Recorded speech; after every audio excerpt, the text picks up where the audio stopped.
Okay, so now we're back, and now we're on problem 2, tax 63. It says match each description below with the most appropriate graph and briefly explain why it matches the data. Okay, well, this one's kind of tricky if you haven't done too much graphing, um, but we can do it. All right, so let's see. So here's this first graph. So I don't really like how they did this because they didn't label the axes, and that's something that people need to do. That's kind of a bad habit to get into. So, Jonte, you should always label the axes of your graph. So let me go ahead and draw this again, kind of the way that they should have probably drawn it. So let's see. So I'm going to do a line here, and then we're going to do another line over here. So this is graph, like, graph 1, we'll say. Whoops. So I'm going to call this graph 1. Graph, okay, I can't, I'll just label it 1. Okay, and then we're going to have, whoops, where's my drawing thing again? There it is. Okay, and then we'll draw the second one. Okay, and this will be 2. So this will be 2. And then what happened to the third graph? Oh yeah, there's the third graph. Okay, so then I'll draw the third graph.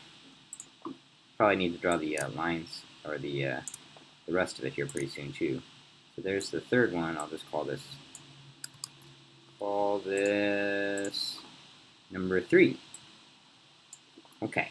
So one of the problems here with not labeling your graph is it's really not appropriate because you don't really know what is what. So I kind of disagree with that. But let's see. So let's go ahead and label. Oh, man, they really did a bad. They did a bad job with this one. Okay, so I can tell by experience, by looking at these things, that they really want this one to be time. So this axis here, the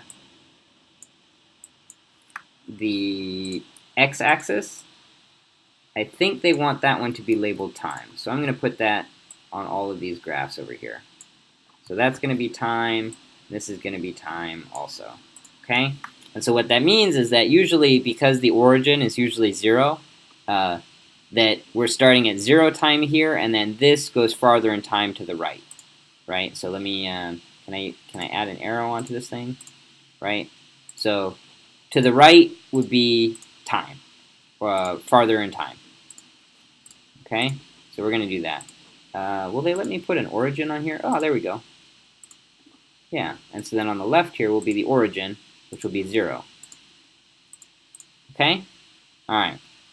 So then the other thing, so now the top part, this arrow, is kind of interesting because they didn't label anything. But here's where it gets a little tricky. So let's go ahead and let's try it first. Let's try it. So I gotta draw this stupid line thing here. Hold on one second. All right. So graph 1 looks like it goes up and then it goes over and then it goes up and then it goes over and then it goes up and over and up and over. Okay. So that's graph 1. Wow, not quite right, but all right.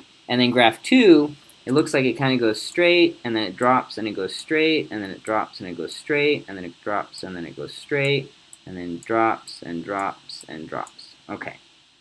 And then graph 3, it looks like it's a pretty smooth thing that changes, like starts over here somewhere and then it just kind of goes, not quite like that. Kind of goes up and then like that. Okay. So it's more continuous. All right. So if this x-axis is time and 0 is on the left and kind of farther in time is on the right, then these are changes over time. And then usually the y-axis then will be intensity or power or something like that. So let's go ahead and see. The price of a pair of jeans at a department store during a given time period. Okay, well let's go ahead and take a look at this. Do you think that the price... man, I didn't draw this very well at all, huh? Alright, well, it's okay. Maybe look at this one. But do you think that the price kind of goes up of a pair of jeans and then it kind of like stays the same and then it goes up again and then it stays the same, and then it goes up some more, and then it stays the same, and then it goes up some more, and continues going up. Usually, if you see clothes at a clothing store, it doesn't usually go continuously up. Usually, over time, clothing prices kind of go down, right? So this one is also kind of weird, right? Can you imagine like looking at that and saying like every day the price is going up by like pennies, right? So that's what these connected lines are showing, is that every day the price is going up like continuously, or it just stays the same here, but then it goes up like pennies because it's a continuous line. So every single moment the price is just changing. Here, however, what you see is that, let's say this were price over here. You'd see that the price is the same for a period of time, and then all of a sudden, like Monday or something, it just drops, right? It's not continuous, it just breaks and it just drops. The value just changes and it's totally different. It's like maybe $5 down, and it stays that for a certain period of time. And then maybe after a week, it drops again in price by like $5 and drops again in price by like $5, until it maybe plateaus out at some, this is the cheapest price it will ever be. You can kind of see that right here. It just kind of, small incremental changes, and then it just kind of hovers right around this price. It won't go any lower than that. So my guess would be that the price of jeans, the price of a pair of jeans at a department store would be closest to graph number 2. And we can actually put that, so if I write, if I put price over here, how do I change the font? There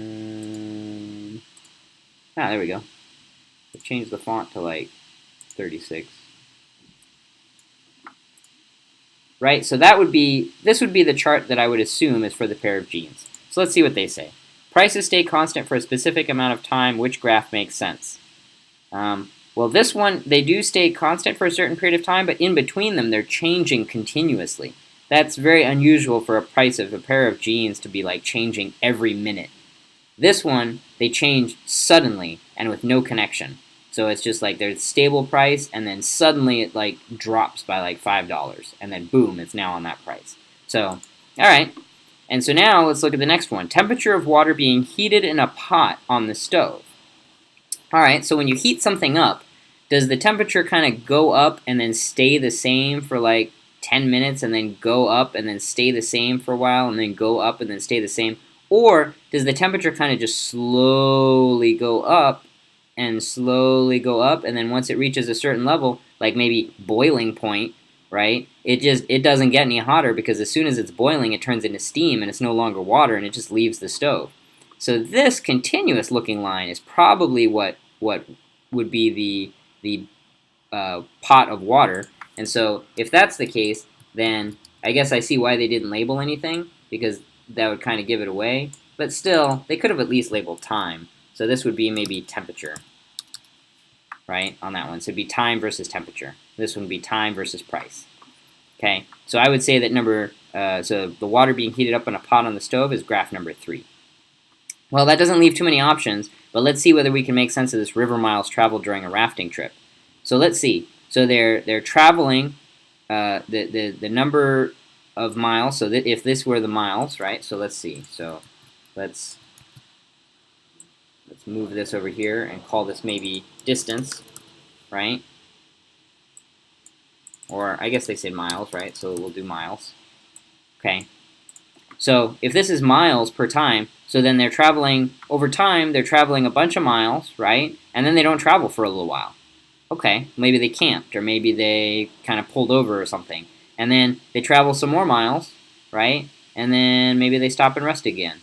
And then maybe they travel some more miles, and then they stop and rest again. Maybe they travel some more miles, and they stop and rest again. This one kind of could be the same also if maybe they just slowed down on their trip. So this one's kind of tricky because, I mean, this, in theory, this could be your rafting trip, because you're like starting at a certain, well, see, it doesn't start at 0 though. So that one's kind of tricky, right? And that would make more sense for temperature, because the temperature of water is not frozen, probably. It's just sitting there, so it's like room temperature or whatever, and then it gets warmer to boiling point. So, but the graph itself looks like it could be rafting. So let's go ahead and say that C is this first graph right here. Graph 1. Okay, yeah, well, there you go.